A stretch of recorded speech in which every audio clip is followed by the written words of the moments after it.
So the first season of Acroma has ended, and with that we get an entirely new season themed around the dragons. Now there are a lot of things to cover that will come in this season. I'm going to quickly break down some of the changes, my predictions for the upcoming Chronicle, and just general stuff you should know.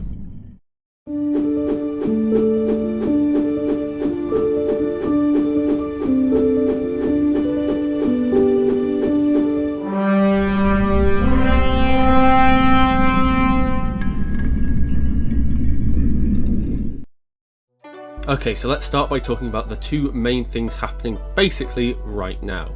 The first thing is the new seasonal promo card called Draco Summer.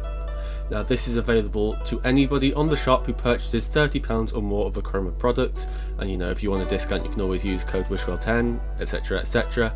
So I would bag it now. As in the last season, the Salem Spring promo card sold out before the end of the season, meaning that anybody who bought the A Country at Curdle Cove pre-order didn't actually get a card in their pre-order.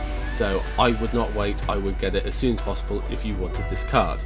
Second of all, the narrative event. Now, last season we had the Curdle Hill narrative event, now we've got the Draco Temple narrative event.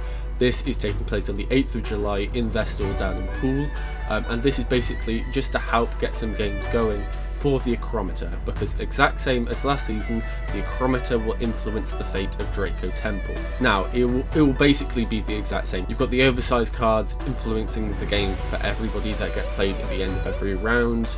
It's a good time, yada yada, and as I said, those wins for Acrom or Chroma will decide the fate of Draco Temple in a marginally subtle way, but also a major way. As we saw last time with Curdle Hill, we saw Isadora Curdle get arrested, Otrix fled, and we later realised that she was in Curdle Cove, where she actually revealed she was a siren, had a sister there, etc, etc. So it does influence the game going forward. This is an ECG, an evolving card game. It evolves as you want it to. Now, lastly, we have the new Chronicle, which will be coming either in August or September. I can imagine they'll reveal it late August and have it sent out to people in mid-September like they did with the last set. But in terms of my predictions, now, we saw sort of Otrix coming into Curdle Cove, as I said a minute ago, and that was sort of unexpected. I liked that because it was sort of like you could see the effects of Curdle Hill happening elsewhere, and I would very much like the same to happen to Draco Temple here. In terms of what I think will happen, I think if Acrom win, we'll see something to do with the monks being sort of corrupted. Based on that bathed in Acrom card, I still do not think that that is a Drake or a dragon being bathed in Acrom. That looks like a person, and so I can only assume it'll be monks.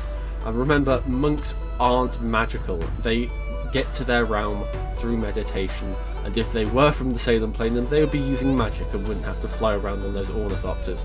So I can imagine they're just regular humans from the Terra Planum, which could be interesting to see what happens when a human is corrupted with Acrom, because we haven't really seen that yet. I've said it last season, I would like to see some locations.